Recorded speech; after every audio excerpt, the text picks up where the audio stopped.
Hello everybody, Doug here from 2 Plus Tough, and welcome to another hobby hangout. Today we are chilling and gonna be painting up some crossbowmen. That's why I had the image on the screen there first. And yeah, this is part of our ongoing series for the slow grow with Conquest First Blood. So we're doing our first 0 to 400 points, which in my case we have the crossbowmen and one more unit that I'll show you here in a second.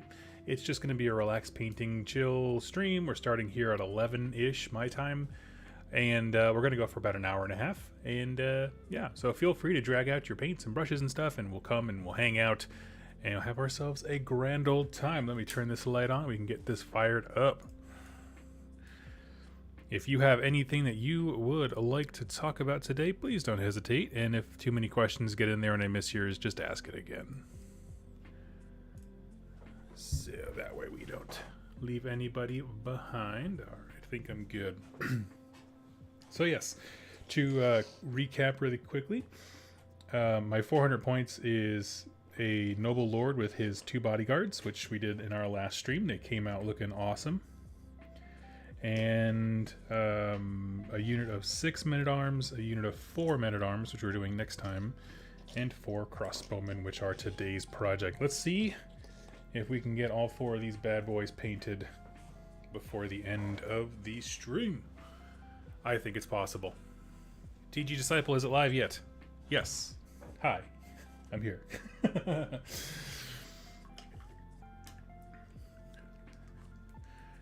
Dwight Hall? Yo, good morning. Hey, hey. And then George, hello. How are y'all doing? Let's see. So in the online art, they have like this nice silver armor, which I'm going to do because I want it to match them. But they have like red, I don't know, under armor, like pants, clothes, whatever. I was thinking about doing mine with a, I think this is Mornfang brown. Something kind of a reddish brown. Make it a little bit different. And I'll be honest, this is not my favorite unit in the game, but it's one that I had on hand, so why not use it, kind of a thing. Andrew, good morning everybody. I am building my first units of Carries and Moroi as I watch. Nice.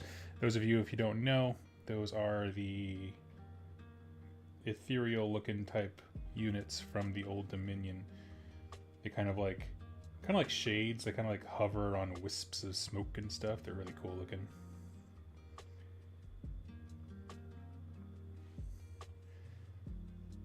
One of the I think cooler basic units, because that, you know, in any game system, whether, you know, 40k, Age of Sigmar, Conquest, I don't know, I think Mantic, I feel the same way generally, but like if you can sell me on the basic troops of an army, I'm into it.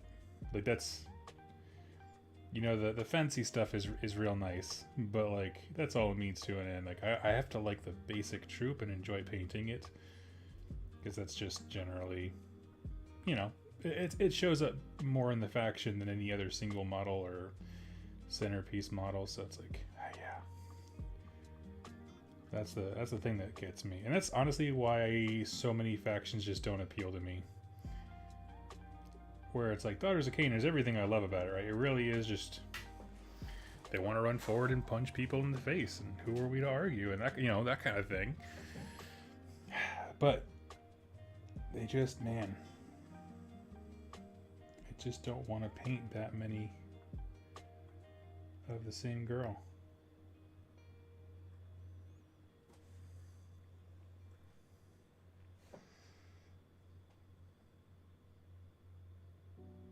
Let's see.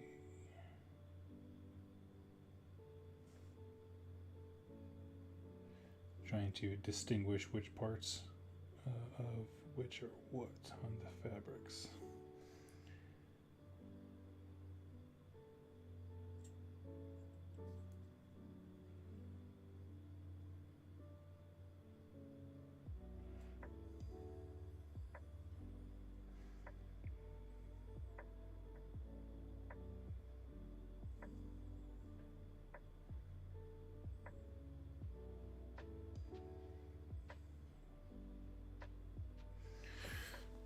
let's see.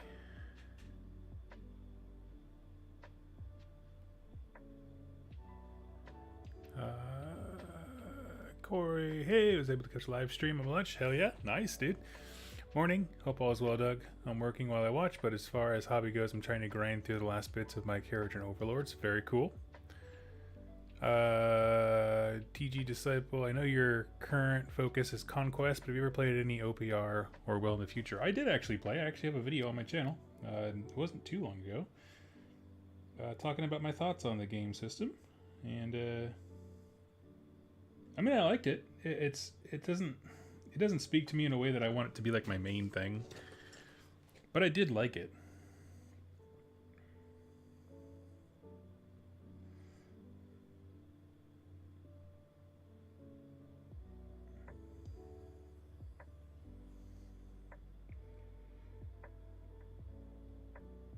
It's the thing is though, it's one of those games that people who are really into the miniatures hobby will find and love. But it's hard to recruit new people because it's such a distinct type of business model. You know what I mean? Like just getting folks in to even try it. Because they have to, like, if they don't understand anything about even like miniature games, they're like, okay, so these guys, they just make rules and they sell model. It's a whole business model you got to figure out to understand what you're signing up for. But I do like the game.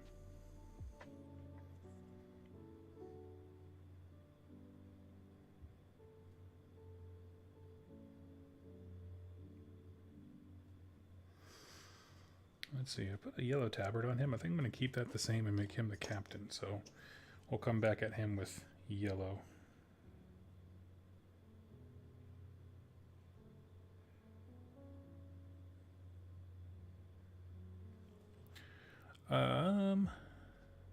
But I'm sorry, yes, TG Disciple, to make it really short, yeah, I like the game system a lot. We noticed it just requires a very different perspective when it comes to list building. And so I actually did 2 full game days of it, and the first one we were like, this might be a bit of a dud, but that's because we didn't understand the specific role that like single model or single wound units do of like scouting. My buddy made a list using a lot of single dire wolves, and so I just obliterated them off the table, and we're like, well, that's not fun. But we didn't understand that like the average unit has either tough or multiple models. So he was pulling from his roster for sure, but it was like a really rough one.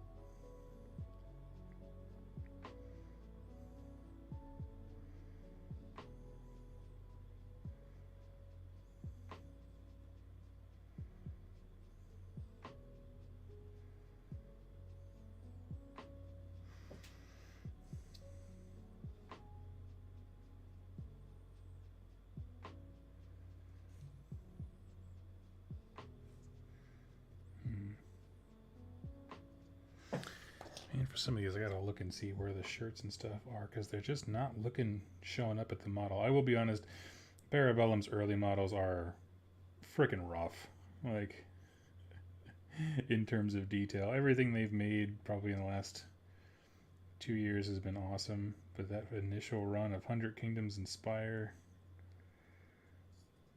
just like, man, this model's ass. And I'm only painting it because I got it, but I'm going to replace them with the Hunter Cadre here pretty soon.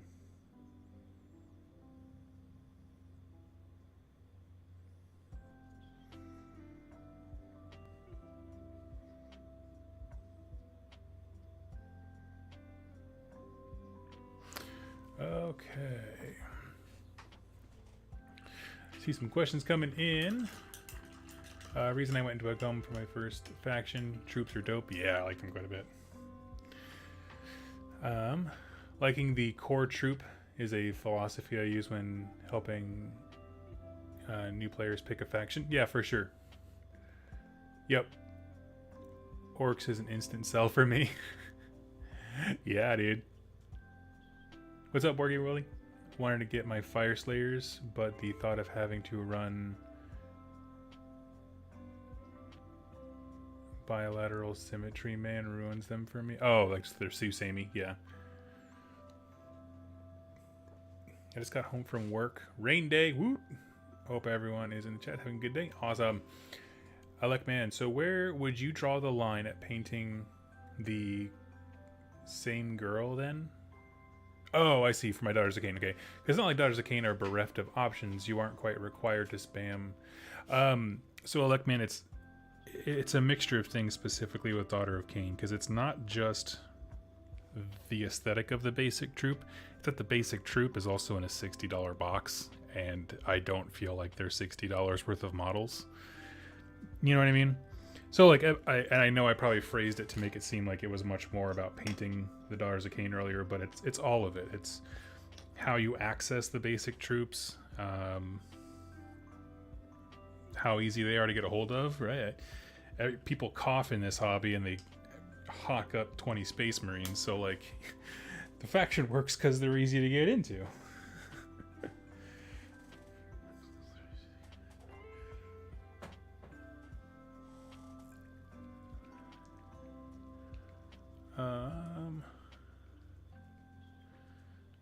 You got Melusai, Kinera. Yes, I understand, but I mean, I'm just talking about their basic troop. That's the whole thing.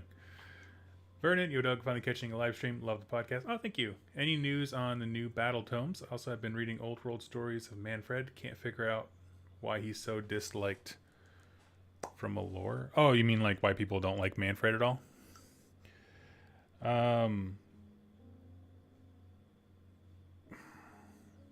You know, I don't know.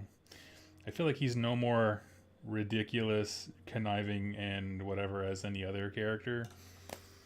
I'm sure there's some old world thing that happened. I mean, yeah, I don't know. Really just never been much of a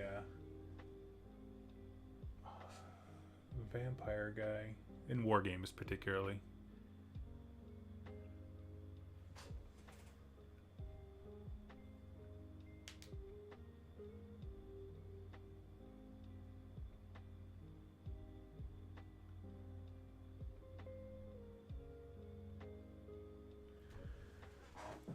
Let's see.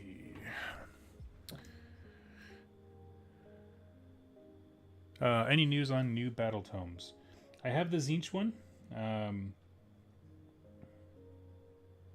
This whole summer has kind of been a bit of a mess for me, so I wasn't able to get stuff pre-recorded, but I will be doing a Tzeentch week here pretty soon. So I'm looking forward to that. What else do I have? No words on the other ones. I mean, they shared a picture, I think, today of the Sons of Behemoth battle tome cover. I think in the table of contents or whatever, but yeah, no. And nothing from me.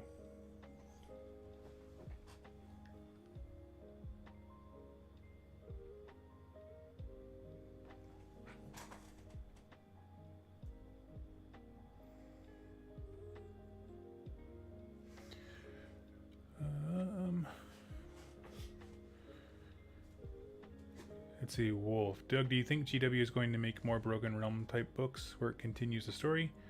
Just feels like it's been a whole year. Yeah, I don't... I'll be honest, I have no idea what they're thinking. It does feel like it's been a year since the story did anything. And I don't know, I'm surprised there haven't been more like short stories ongoing coming out from them, or I don't know. I mean, I know those take time and resources to write as well. It's just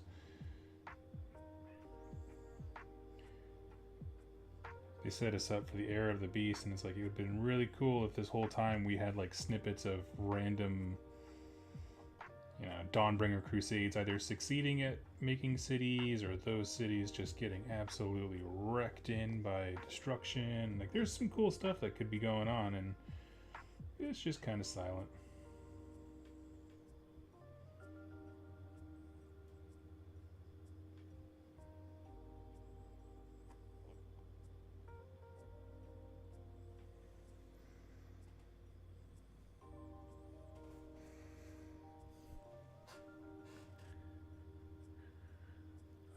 Let's see.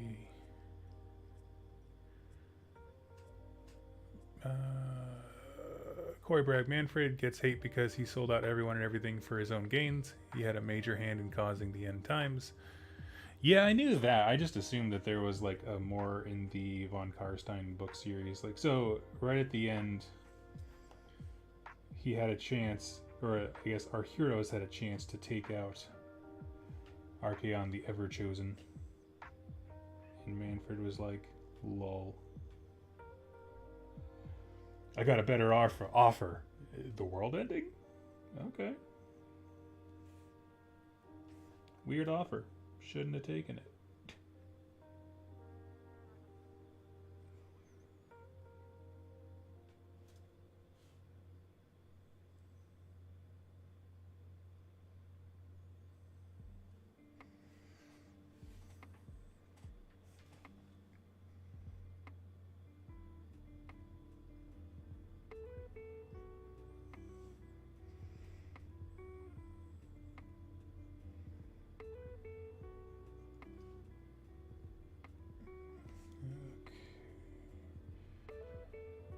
Basically just going really quickly through here and just picking out and blocking out my colors so that I know what I'm doing later.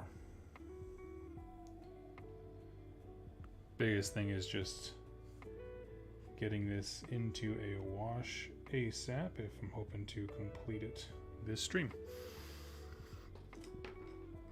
And probably not dropping them. Wargamer Willie, oh, thank you so much. Live stream, you know what that means. Throw a coin to your Witcher. Thank you all so much. Thank you, Wargamer Willie. I do appreciate it. And if you would like to steer the conversation a particular direction, feel free, as long as it's appropriate. Someday someone's going to take me up on that and be like, let's talk about sex, baby.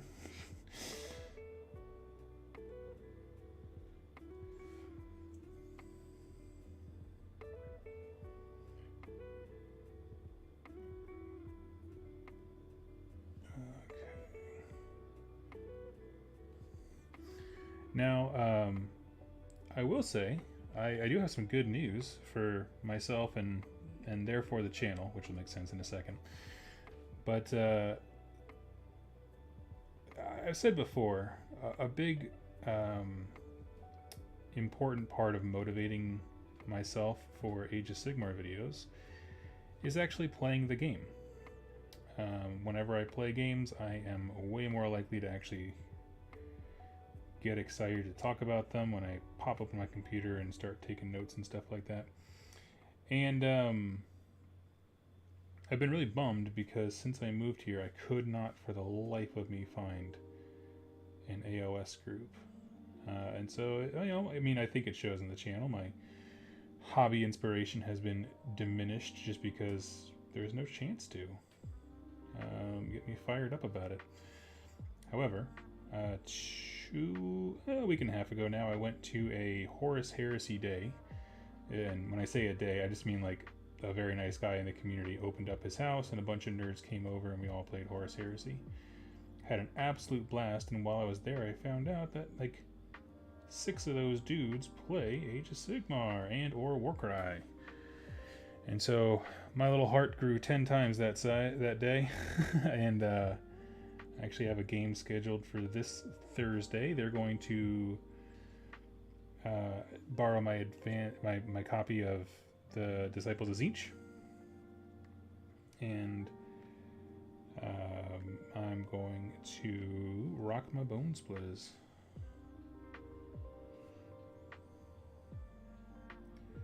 try to get AOS fired up in the area again now that I found a group.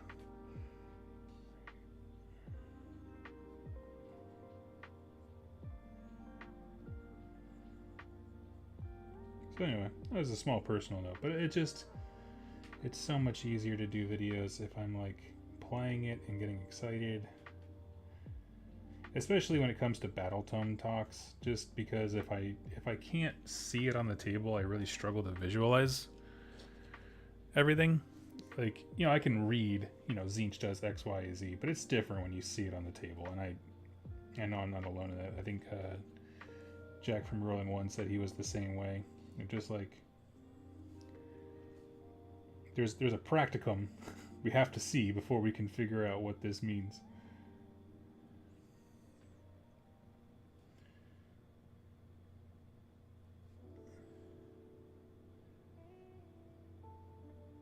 Yeah, that's always been a hard one for me. Is doing stuff without getting motivated.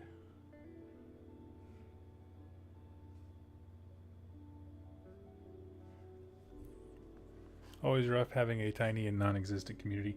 Yeah, well, it's the strangest thing. Is like I can drive 40 minutes and get a game of Conquest in, which, like, relative to other games, very few folks can say that they do. But I could never get a game of AOS, and I don't know. I know there were a few folks here that were really upset about fantasy battles and the way that all went down, which, you know, fair. Nothing wrong with liking an IP and not liking one that came after it. But, you know, they were like, we don't want to try AOS. We just couldn't get into it, so our group is going to try Conquest. And I was like, ooh. So that's cool. So yeah, it's been very easy lately to get excited about that, but exceedingly difficult to get excited about AOS just because I'm not playing it. But that'll change.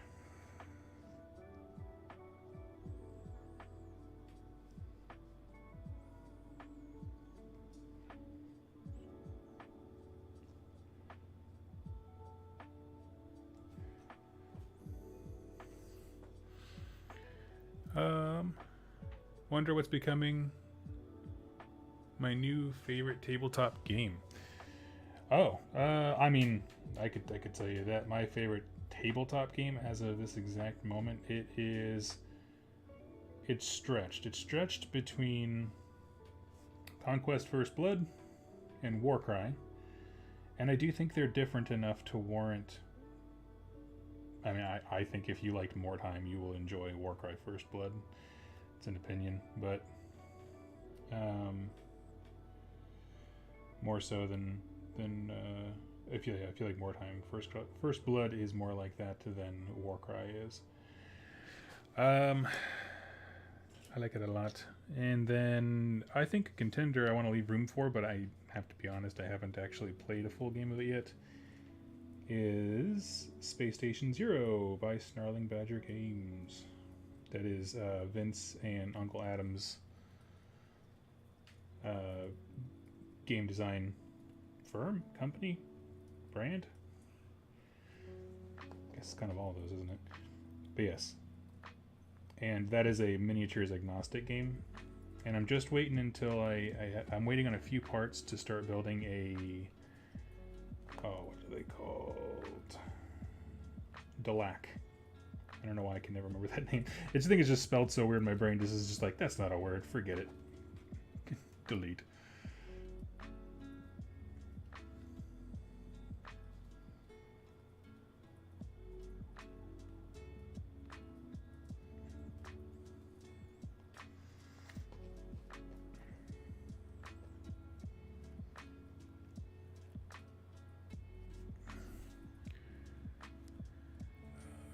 See.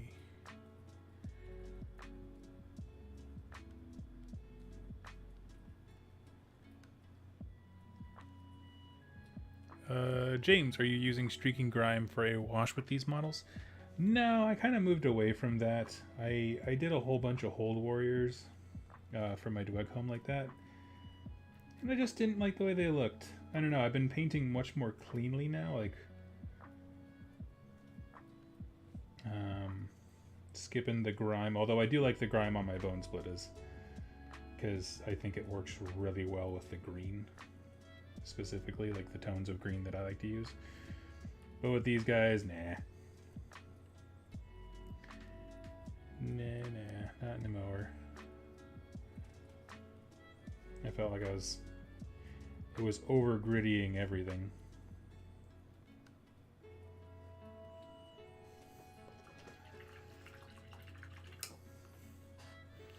Help trying to get my wife to play tabletops games with me. How do I start?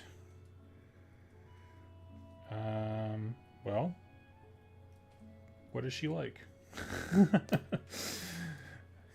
She have any interest in fantasy or sci-fi or games?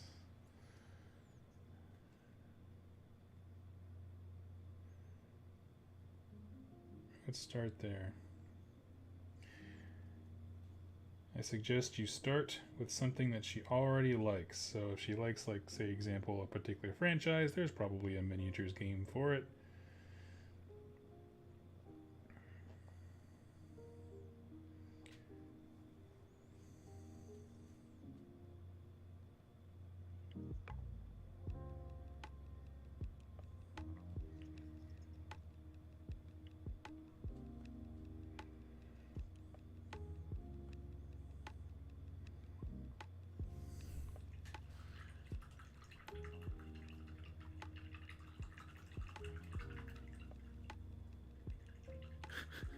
Corey's got the right of it, yeah.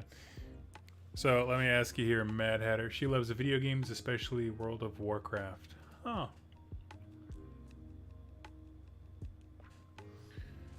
World of Warcraft. What would I suggest?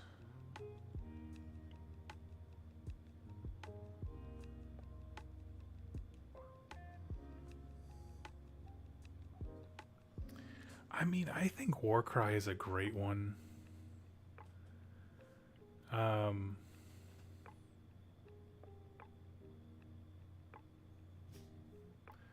Yeah, if she likes WoW, then float around fantasy as a genre. If she likes the idea of character focus with small team.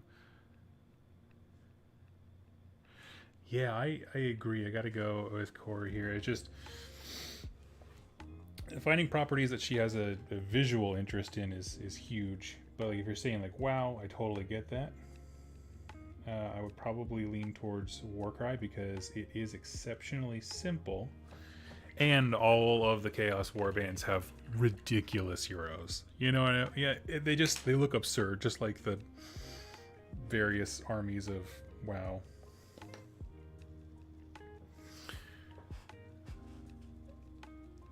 So there's a lot there.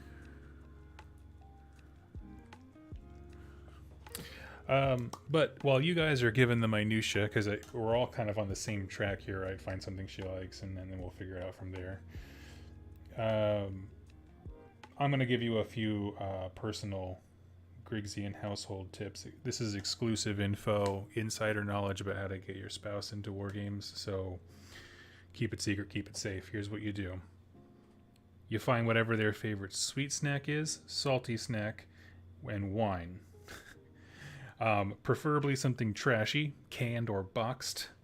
And when I play games with my wife, we have a house rule that everybody has to make sounds when something happens. So, for example, we're playing X-Wing, 2 ships blow up,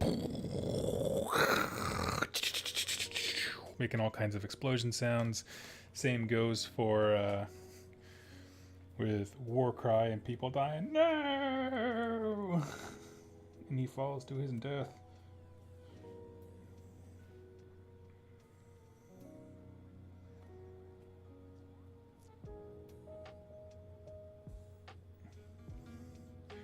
Basically, I'm telling you to be ridiculous, but as long as it's fueled by love and wine, she'll be on board.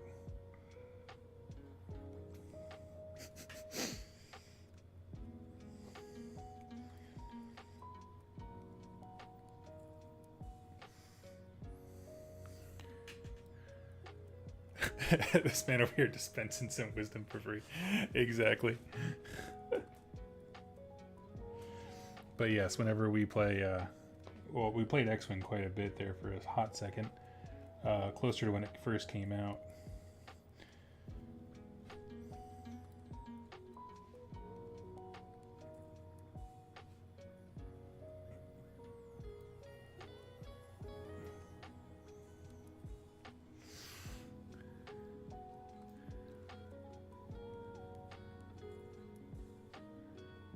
Making sound rule is the one I'm stealing. Hot takes with Doug: how to get your significant other into wargaming. Step 1: get her drunk.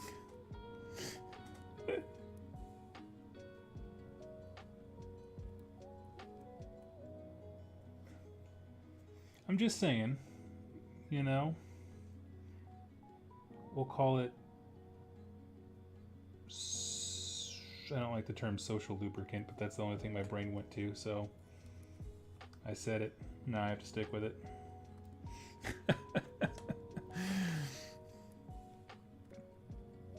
The specific reason is that my wife loves to sip wine while she relaxes, and I specifically wanted games to be relaxing and for that to be the forefront of the vibe. So I didn't just have wine, but I also had candles and things like that. I've just...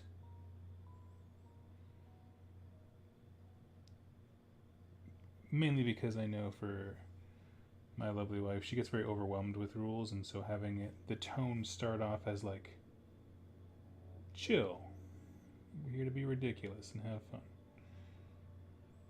That was important.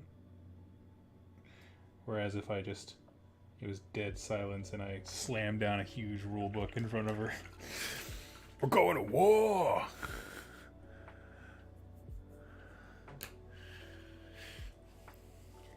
Your painting palette is giving me anxiety. That's okay. Existence gives me anxiety. At least the painting palette can be put away.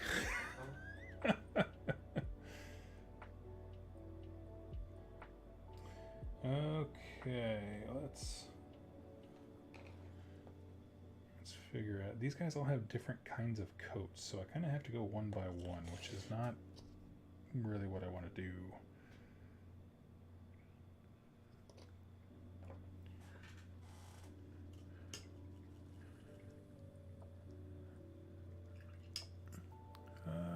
Oh, I missed a whole bunch of comments here. Let's see.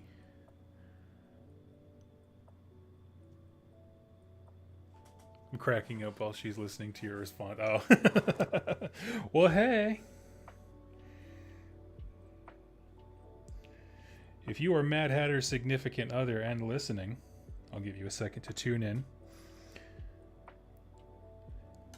Have a cultural exchange night, right? Mad Hatter has to eat or do something that you want to do that maybe they wouldn't normally. Not that they don't like, but they wouldn't normally do. And in exchange, you play a super nerdy game, get some free wine, and live, laugh, love while you're shooting each other across the board.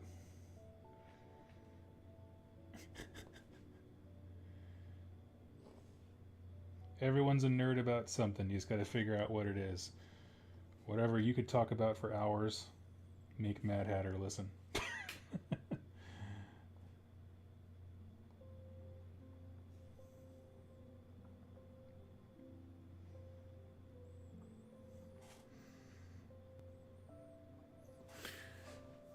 Necromunda has some really awesome models. Oh, yes. Absolutely. Yes, yes, yes. Okay, I'm just going to start picking up one by one and we'll do that.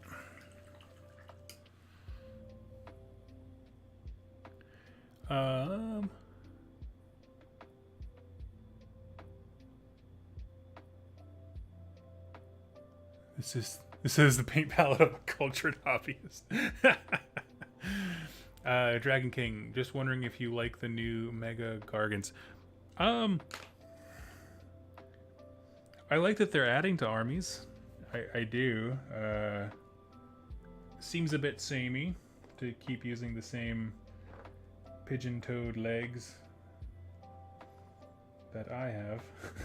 But I mean, they're cool. I love the fact that that kit is now, what is it, up to 5 things if you include the named character.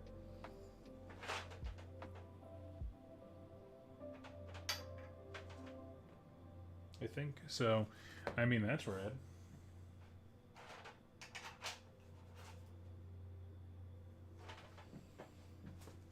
Just a hot sec. I'm just looking for a brown here.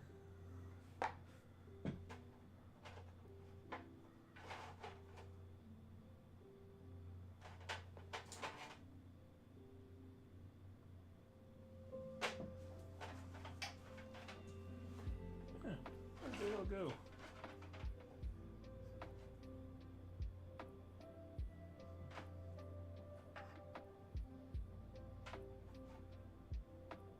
There we go.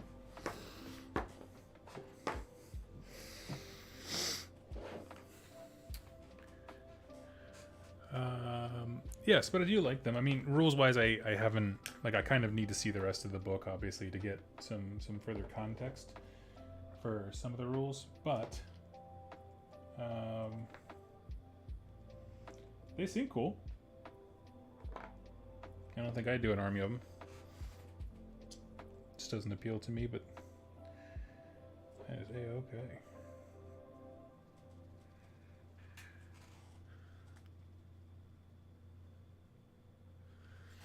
Let's see.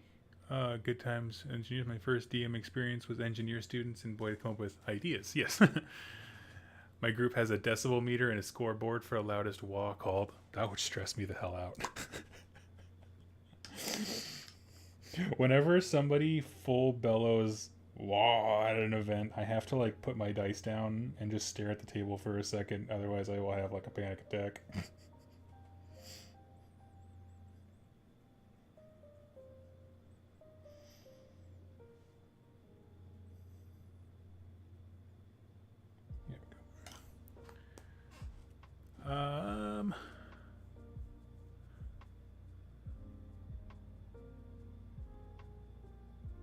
Okay, so Mad Hatter, those are awesome games. You're curious about Necromunda.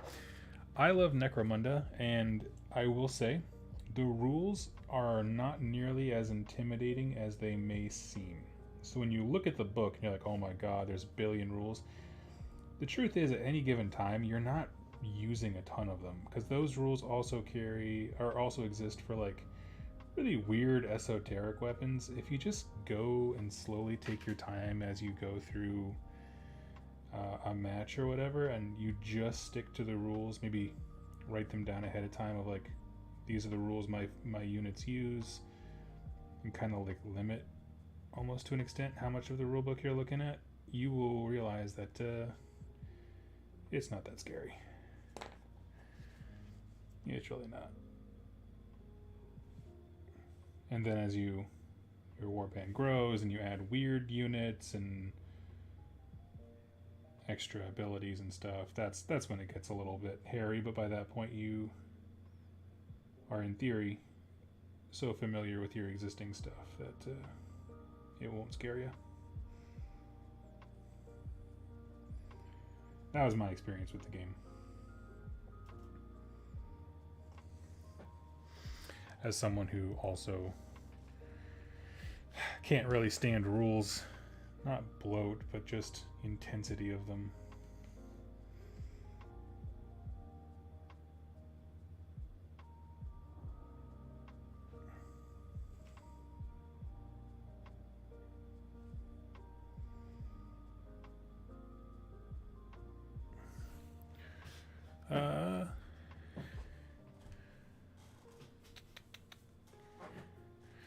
Electman Co. Question for you, Doug. Thoughts on the new Underworld season announced? I didn't even see that they announced the new. I am so tuned out of Underworlds, unfortunately. Feels like they just announced Nether Maze. Is that what the old one was now? Or the current one? I don't know.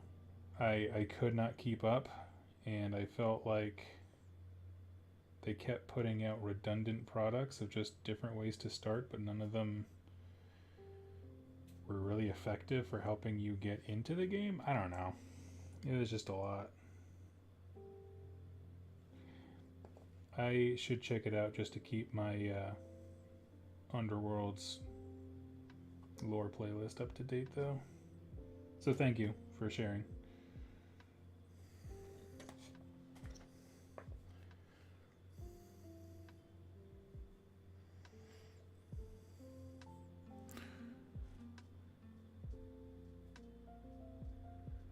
Amazing. Feels like the last season barely started. Yeah, exactly. Yep.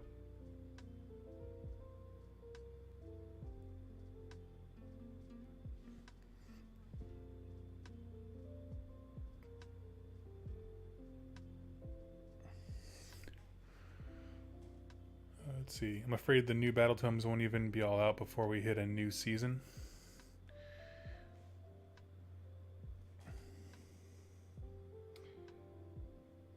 So Underworlds doesn't have battle tomes, but if you mean like a new story arc season, yeah, I don't know.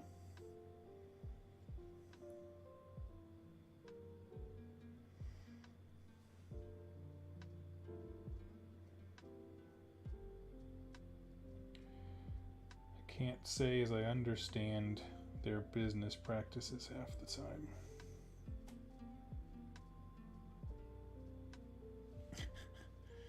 There are just some decisions you're like, what? I haven't tried. Has the Underworld's online game, has that been updated? Like, are they still adding new warbands and stuff? That was the only version of the game I ever had an interest in.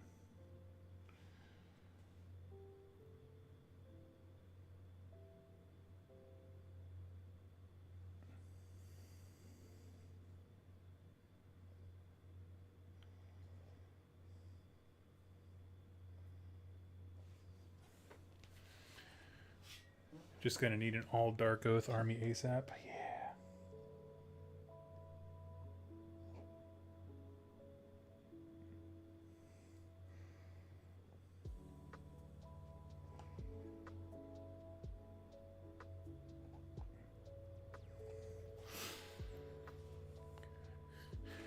Yeah, I like the things we've seen so far for what are they called? Slaves to Darkness have been pretty cool. Not that nothing's happened, it's just been quiet. Yeah. I don't know. I want to try, I mean, that and Blood Bowl. Those are the only ways that I play those games. I do like Blood Bowl. And it's so fun to do just with folks here on the channel. Like I did that a few times with the last game. I'm just waiting on... Is it Blood Bowl 3? Is that what we're at now or whatever? For the video games, not for editions or whatever, but...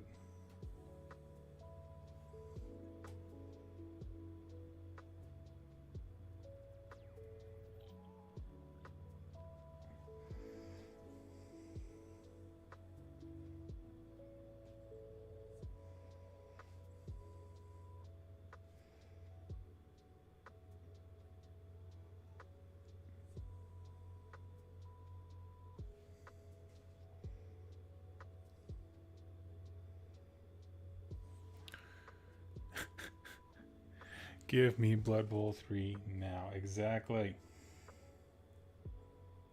I had so much fun just playing that with folks.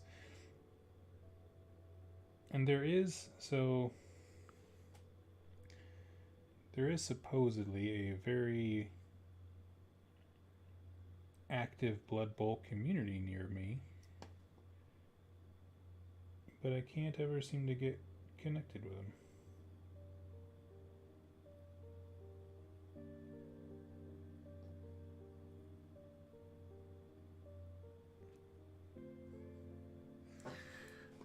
Okay, he's done.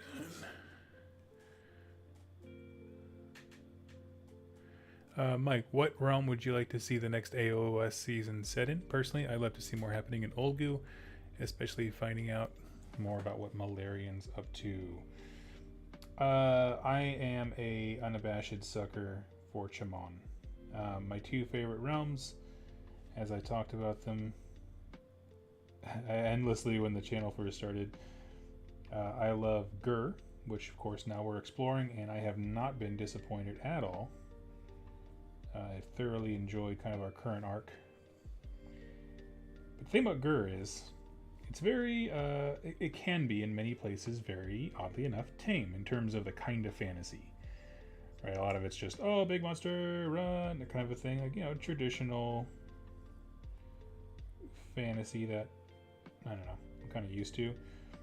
But I want to go to Chamon because it is specifically weird stuff. Like, it's alchemical, it's things in an ever-changing state of flux, there's Tzeentch everywhere. I don't know, I kind of did like it when they chose realms where one of the Chaos Gods was ascendant in some capacity. No particular reason. Like, I didn't mind it when it was more focused in Akshi in the beginning, because Khorne was there all the time, and we had cool characters like Korgus Kull, who's always hunting our Stormcast heroes for that season.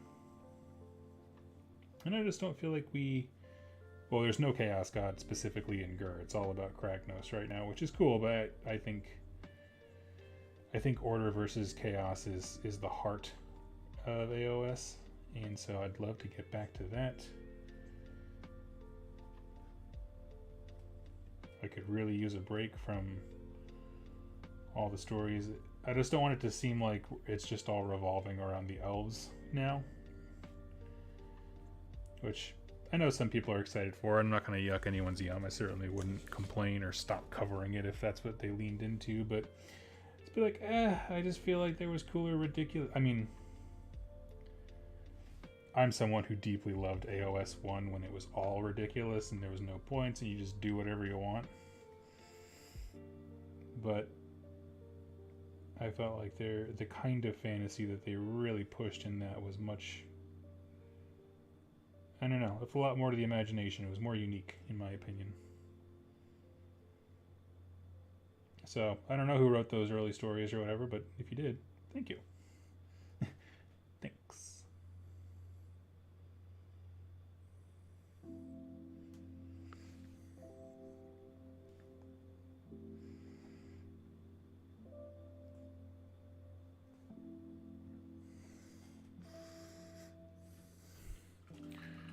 Chamon would have the best soundtrack. Yes.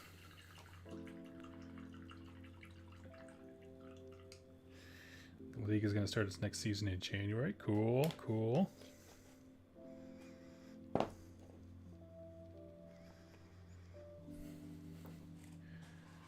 There are people playing Blood Bowl near you and you haven't barged in and thrown dice. Conquest has the best looking miniatures in my opinion. I would say I agree with an asterisk that only the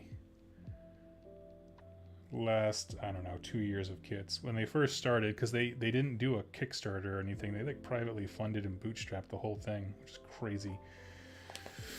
But these initial models, not so much the Noble Lord, he's awesome, but the Men-at-Arms, Crossbowmen, and some of the Spire models are a bit rough, and I'm not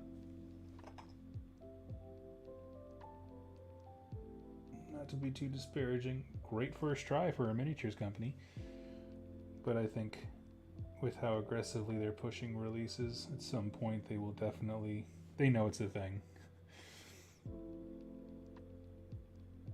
You don't want your starter product being your inferior product, right?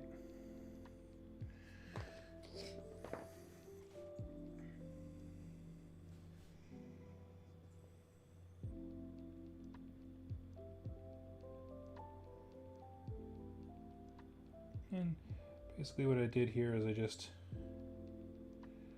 pulled out a whole bunch of different kinds of browns onto my palette. And I'm just randomly picking them in different places because I want them to all kind of be earthy colored. You know, leather straps and stuff, but not identical.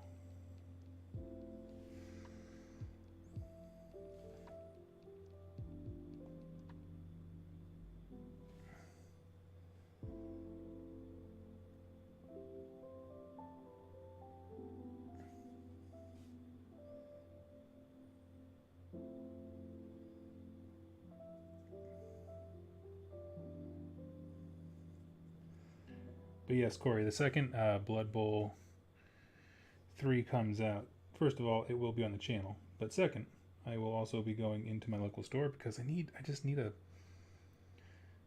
place to be able to experience the game without social pressure.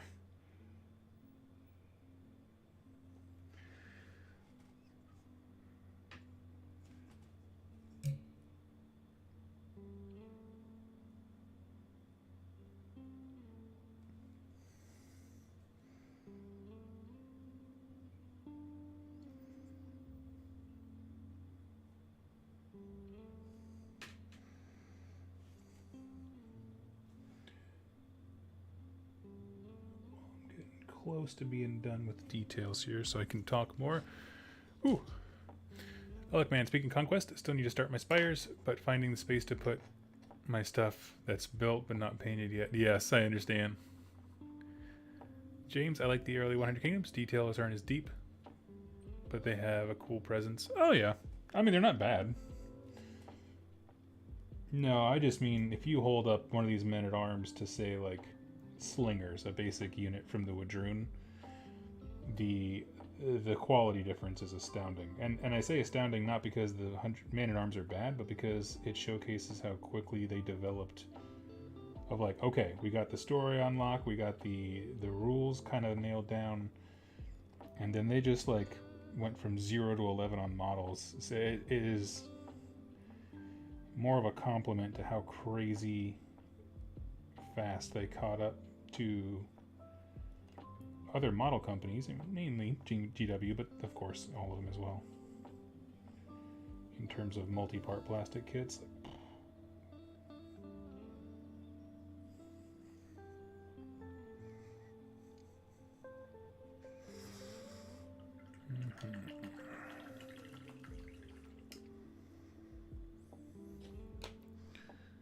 I'm gonna grab myself a detail brush.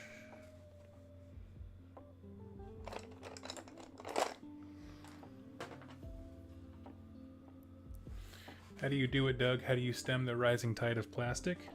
I sell off stuff I don't want.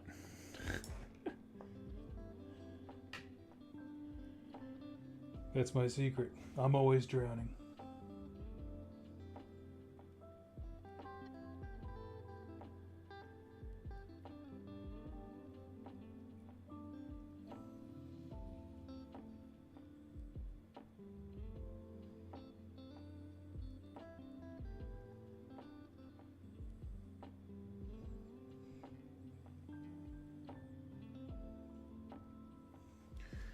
I think only 2 guys have facial hairs, so that's cool.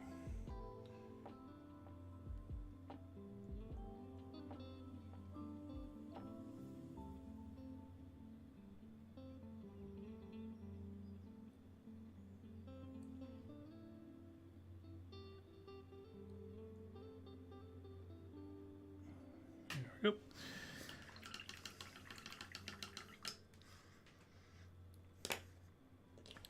Sweet. Now we can get our washes together.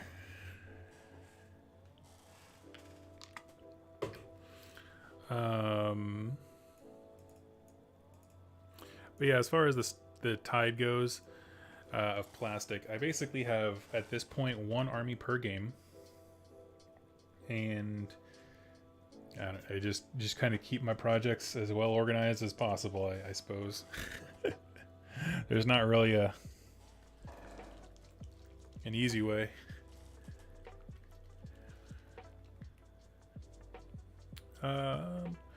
Sand Pirates wanted to thank you for introducing me to Conquest. Really been enjoying the minis, learning how to paint. Aw, thank you so much for joining me.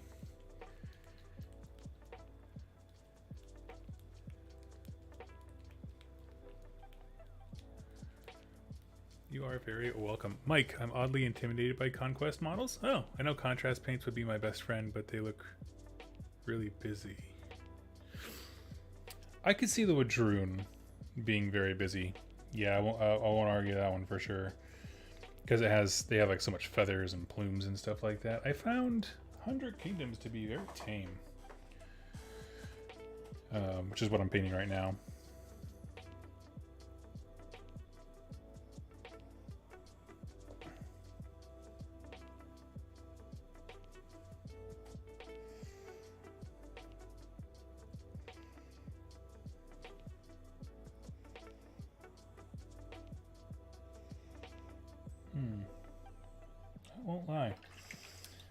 I just tried using the Army Painter mid-brown and it was terrible. Let me see what else I got.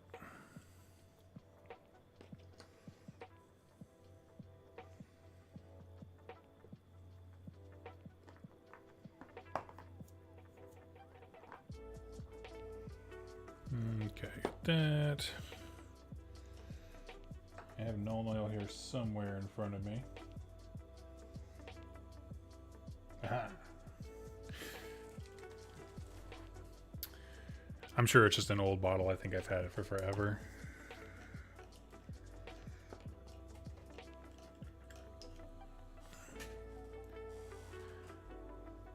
Finally realized my partner will never get into playing AOS with me like I dreamed, so I'm going to be selling off my Sylvaneth and Nighthawk armies. No local players for me. Where are you at, my hubby?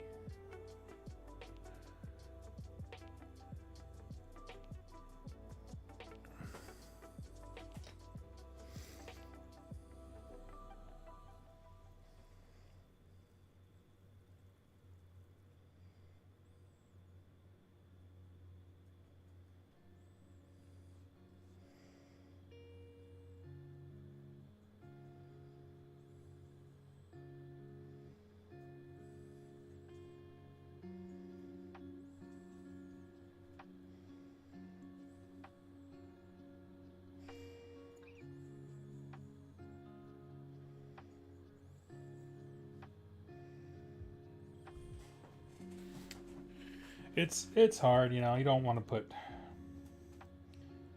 pressure on your significant other to enjoy the same things as you. I get it.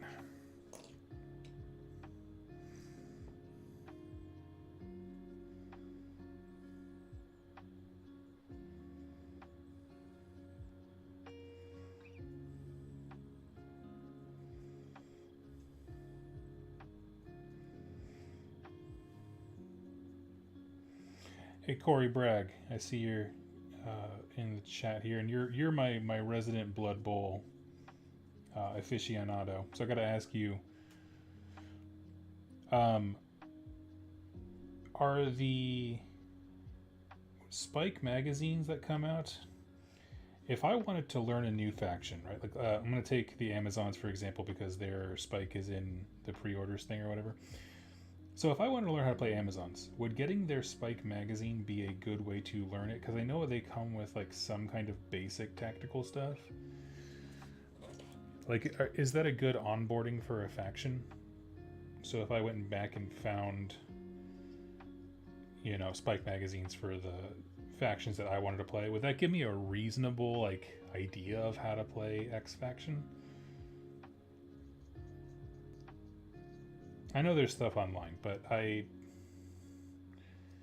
I'm going to do it, I'm going to go all the way, right? If we're going to be stupid, let's be real stupid.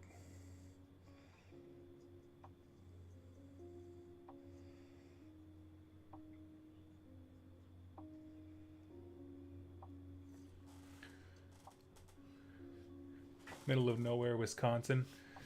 Oh, bummer. I'm actually in Iowa, eastern Iowa, so I'm not immediately close, but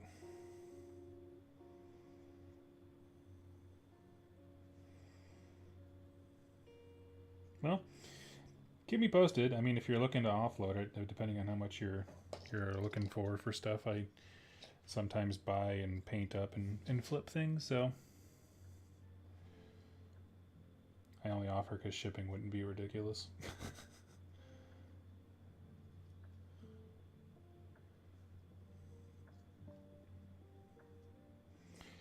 But yes, I have, well, I live in Iowa and I have driven through Wisconsin many a time. There's many places in the middle of nowhere. You might think, how can there be multiple middles? And then I reply to you, you're clearly from not America. Multiple middles of nowheres.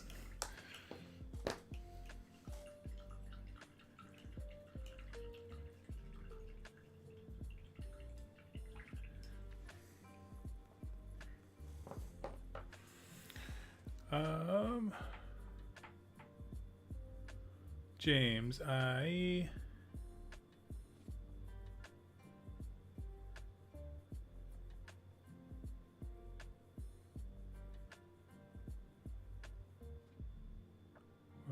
lost the chat. When I learned about the Conquest Discord group and Vanguard program, I was sold. I've never seen an easier system. Yep, exactly. That's the thing, James. That's where that's why I point people specifically towards Bellum. Is like, you want to see what a game company should look like in the year of our Lord 2022. Free rules, PDFs on demand, highly interactive development team that's responding to rules questions in real time. Like,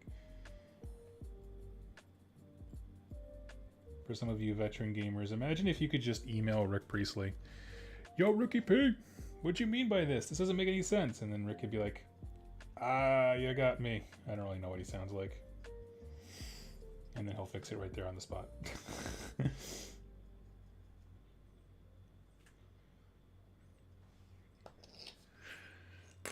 About an hour outside of Oshkosh. Oh, yeah.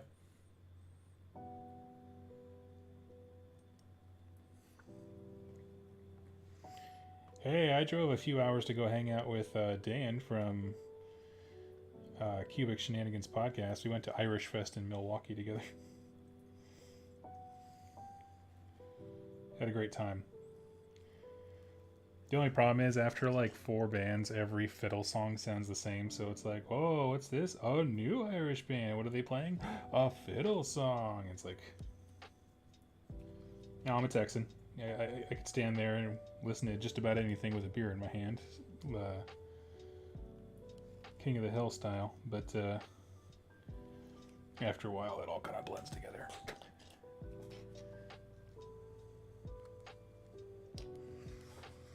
Okay, so we got these guys washed. I'm going to set them down. I put this little guy in front of a fan, and it dries them off real fast. So,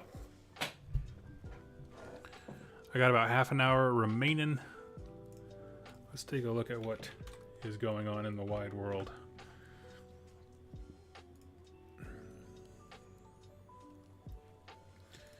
Let's see. Gnarlwood, okay. Well, oh. What? First of all, that is a baller piece of art.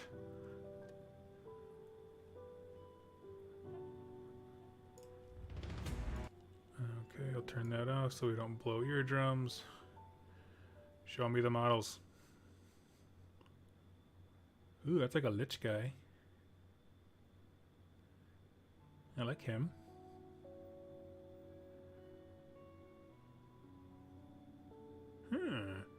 Very cool. Gnarlwood is Gur. Yes. Gnarlwood is also where Warcry is happening.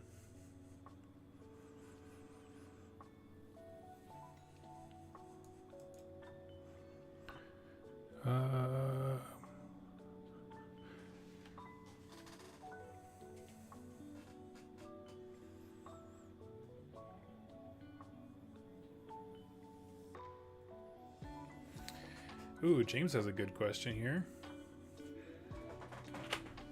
Let's see. I'm in an AOS knockout cup, and next round is Lurkers Below. It's like a tug of war scenario, yep. Is it against Spirit to sit back and just try to win on objectives, or battle tactics, rather than taking all 3 objectives? No, I don't think so. I think that there are some armies that the question that they can pose to your opponent is, you need to come take this from me. I mean, that's what I do with my Bone Splitters. We'll go to the shared game. We'll just kind of hang out for a bit while everybody's drying. But yeah, so my thing I do with my Bone Splitters is I could be 8 inches away from your models turn 1 with a +3 to charge. So the question becomes, can you handle that, right? If I put my entire army on the objectives, I don't have to move.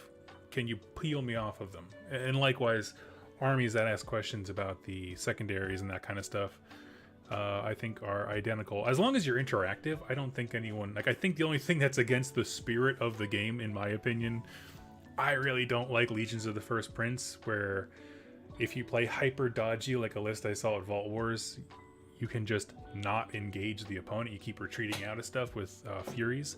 So it's like, That's not the spirit of the game. The spirit of the game is Warhammer, not Tiptoe Hammer.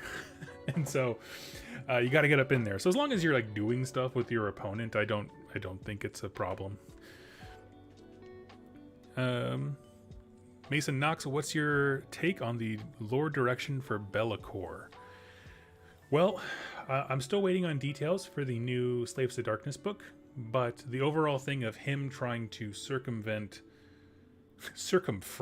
the law of Archaon and sees stuff for himself, I think is awesome. I love the idea of him having his own demon army.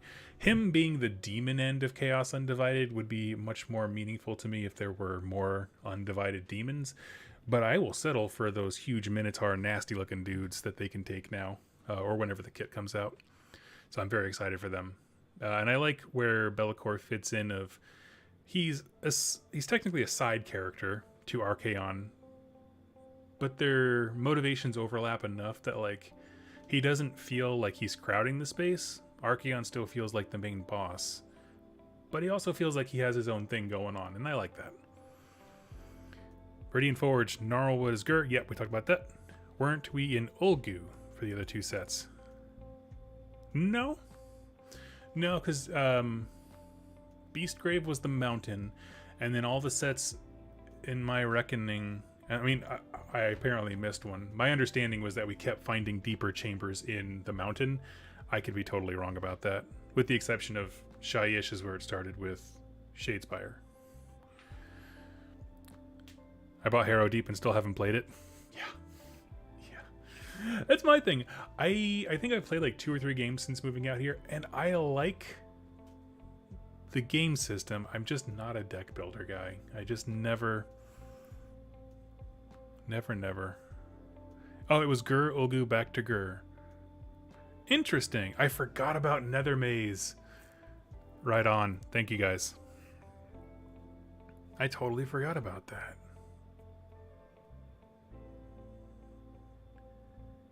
Harrow Deep, Nether Maze. I have to wonder, like, what do you think that their business model is with Underworlds? Like, so they have what, 2 individual warbands and then a new box set, 2 individual warbands and a box set. I feel like there was much more per season, more meat on the bone earlier, but I mean, then again, it depends on how much trouble they're having getting new players in. So let's go back here. We checked out that one. We'll open up these 2 because I'm excited for them.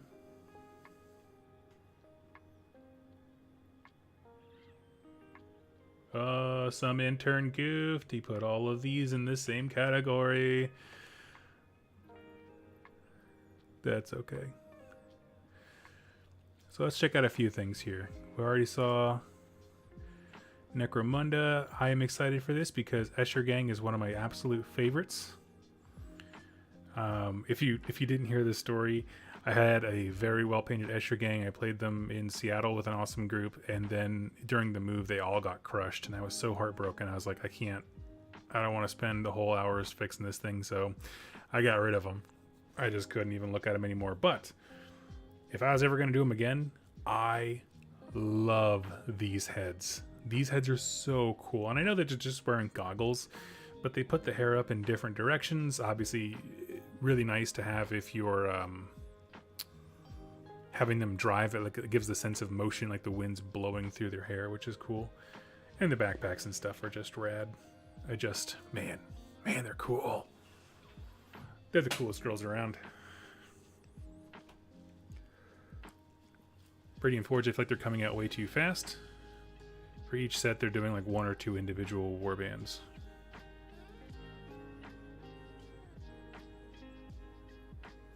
Septimus, tell me about the Nemesis system. I'm interested in that. What does that mean?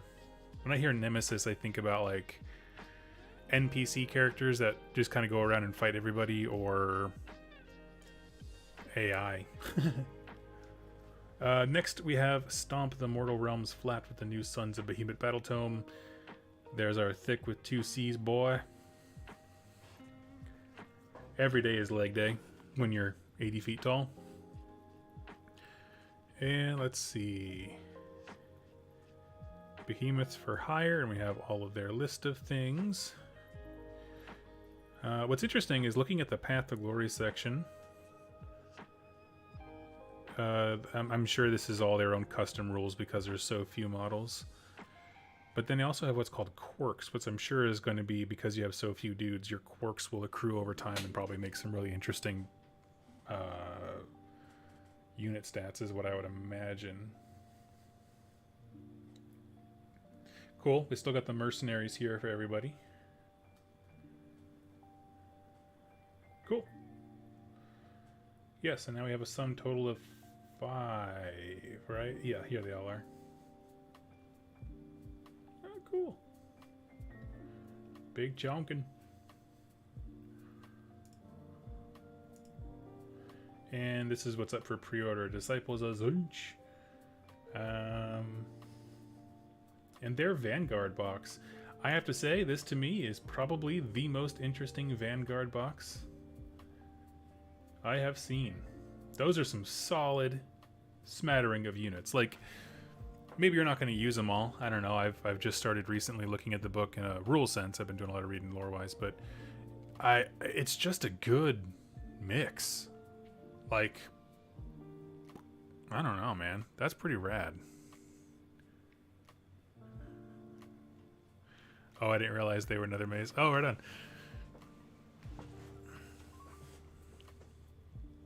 You basically got an add-on pack with cards so you don't have to get all the war bands, if I remember correctly. Interesting. Okay.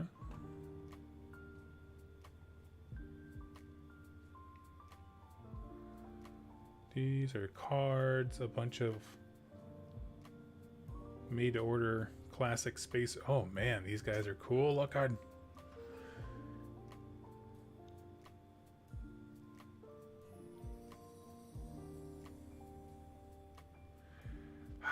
want to use them all for Horus Heresy, but I know the armors don't really quite work. Come down here, let's see how our crossbowmen are doing.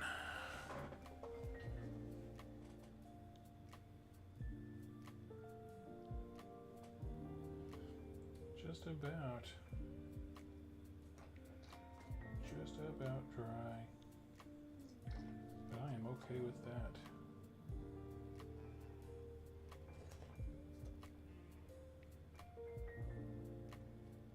Sweet. Let's see what we can do in my last 15 minutes here or so.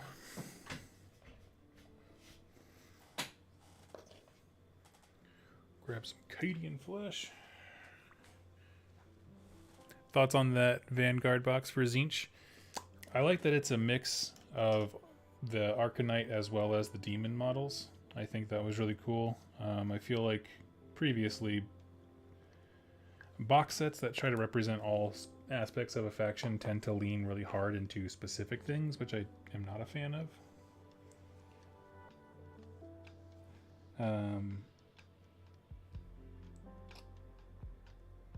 Yeah. No, I have very positive feelings about it. I think it's, to me, when I look at Vanguard boxes, right, like I really think of them as starter sets, of course, because Vanguard is a level of play, or a size of play, rather.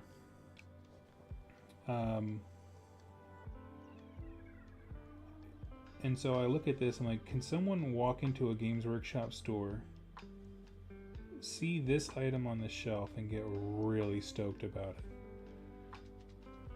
You know, is there enough there? Like, it's. I look out for things like, imagine Carriage and Overlord boxes that had no boats. It's like, well, that's not exciting, right? Because you get excited about the faction because of the boat. Same thing with Deepkin, and it's like you have to have the eels or the big turtle or shark riders. Like, it's half the personality of the faction.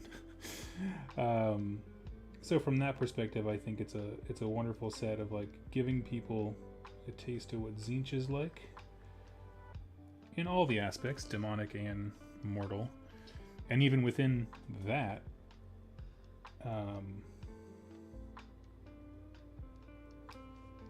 you have, within the mortal side of things, Brayherd and human. So it's like, oh man, there's quite a bit there.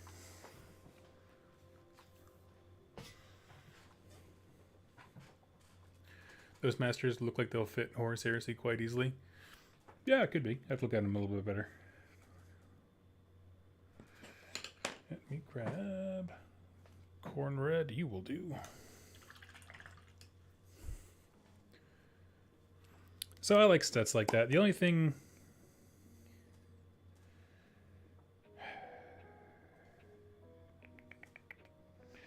No, I don't have any... Like, I'm trying to think of, like, other units and whatever that I would have wanted, but, like... I really can't think of anything. I think it came out pretty well. It's mostly water. My corn red is exceptionally thick.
Yo, Doug, do you have a favorite faction? Vernon, which game system you talking about?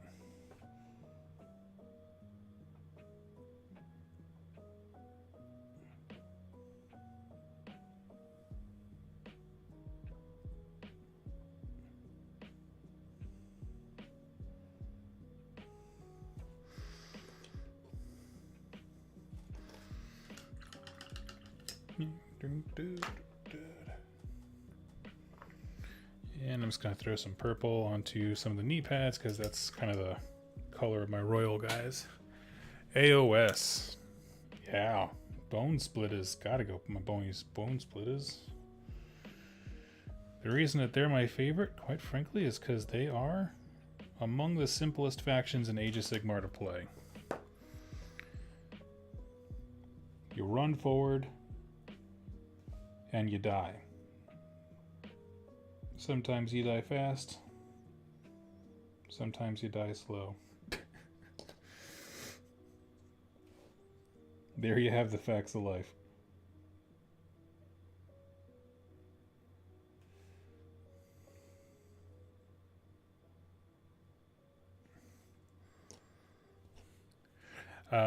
Yeah, I Age of Sigmar 3rd edition,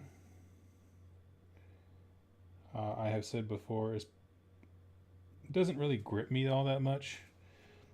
I think it got really nice and tight rules-wise, which is wonderful, despite how many people you hear complain online.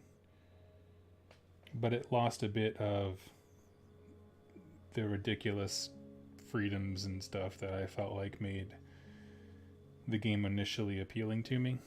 And that's fine. Things change. I ain't mad. But to allow myself, quite frankly, the mental room to enjoy it, I pick armies that tend to be rather simple, which is why I haven't really been tempted by anything recently. I feel like a lot of the stuff they've been coming out with more and more has just been things that's like, I don't want to have to worry about terrain affecting XYZ and you know what I mean, like the myriad of things. Like there's a bunch of armies that I'm like, man, if things were just a little bit easier to remember, I'd love to get into that, but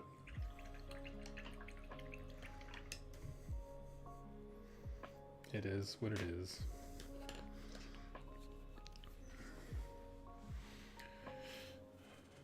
Anyone else simultaneously love and hate how detailed modern kits are? I swear a model of Orc Commandos takes as long to paint as a unit of clan rats. Orc Commando's got some serious detail. It's ridiculous. I have painted a couple of those as well. Where you reach a point where you're like, I am tired of looking at this model. I'm gonna be done painting you because I kind of hate you right now.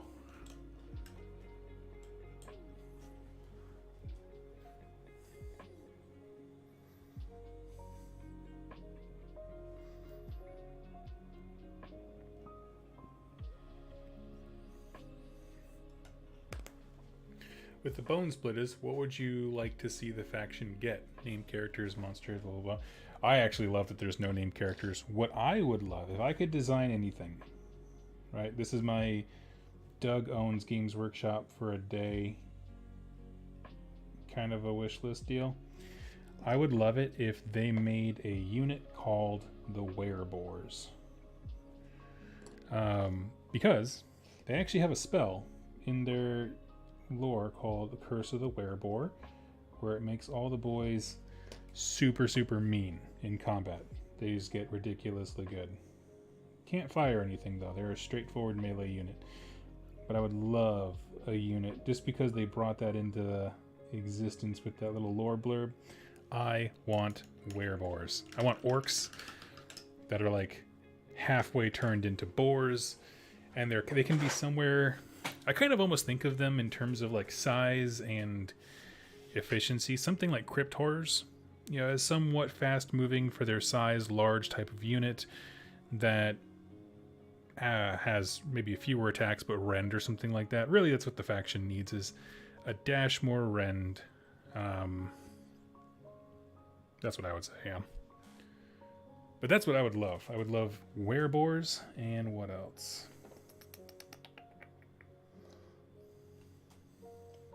Man, that's the big one.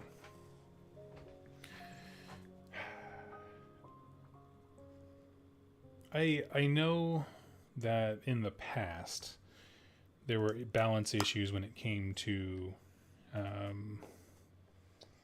the Arrow Boys. I do feel like they're a bit overpunished at the moment.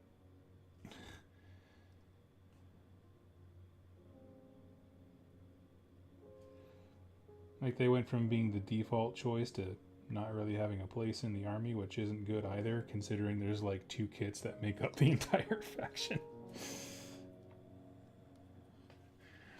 All those options gotta matter.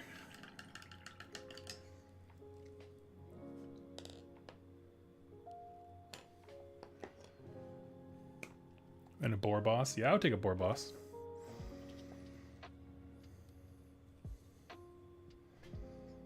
I would do my normal, hey GW, that's a free idea, go ahead and take it. But, you know, they came up with it originally, so it's based off their little lore blurbs. But yes, that is what I think they need. Because they have multi-wound models, right? They have, obviously, basic orcs are 2 wounds. They have a 6-up ward, which is wonderful. I love having that. But sometimes I feel like they just don't have that unit that can punch through. I've also written into Games Workshop, their FAQ thing, that they would be infinitely better without any models being added if you just changed their effects to, instead of happening when they charge, just modify it to when they charge or get charged.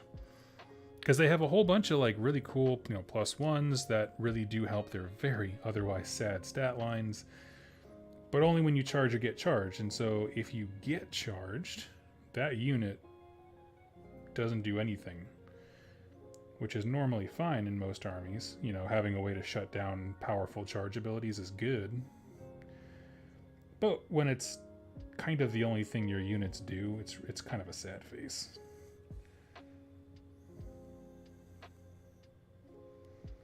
Now, I know that Bone Splitters have been doing quite well competitively lately, but their time will come when they are back in the bin. But I would like that change personally, because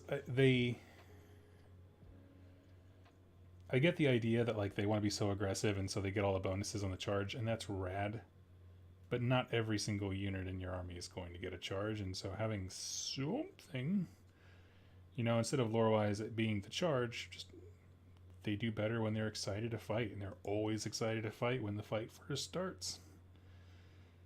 Whether they charged or got charged.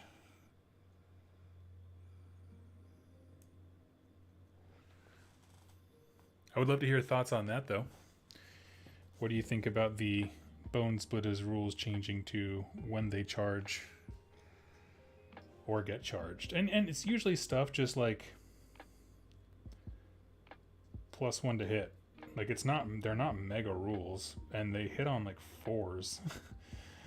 So some of them 5s. So it's like not nearly as good as still as half the Stormcast stuff.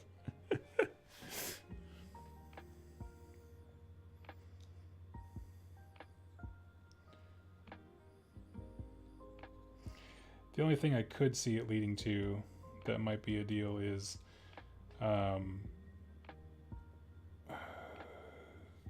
MSU spam. So like if a unit is always its best when being charged or getting the charge off, having a bunch of small units that are all working with that full benefit, specifically throwing some out there to be chaff and die, and I just don't think that's an issue. I don't think anyone really needs to worry about Bone Splitters.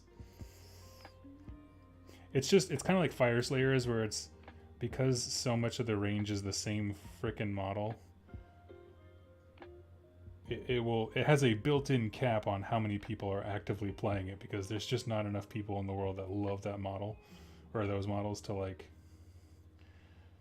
Oh my god, Bone Splitters are so hot right now. Like, we got to.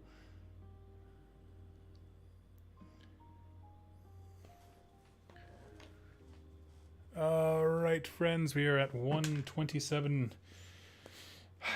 I feel pretty good about these guys. I have a few little details I want to do once everything's dry. There's still a few nooks and crannies, and now obviously the terrain stuff has to dry.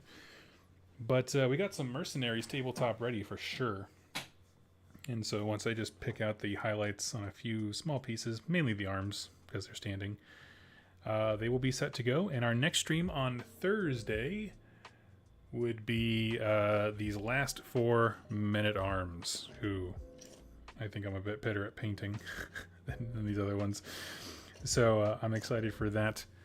Thank you for hanging out with me today, and I will catch you all very, very soon. I hope to have videos out, let's see, Wednesday. I just got back from a weekend with my family, so I'm going to work today and tomorrow. And we're just going to start cranking out some Aint stuff and talking about a few other things. So I hope that you are along the ride with me. I'll see you all very, very soon. Thank you for listening, and happy wargaming.